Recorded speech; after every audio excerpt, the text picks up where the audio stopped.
ഗുരുവായൂരപ്പ, ഇതുവരെ നിന്നോടു പരിഭവം മാത്രമേ പറഞ്ഞുള്ളൂ, എന്റെ പരിതാപം മാത്രമേ പറഞ്ഞുള്ളൂ.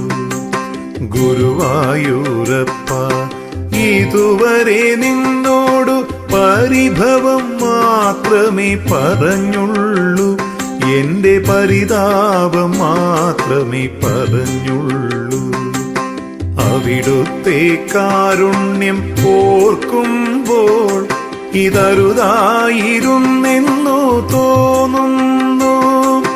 അപരാധം കണ്ണ പൊറുത്താലും എന്റെ അവിവേകം സദയം ക്ഷമിച്ചാലും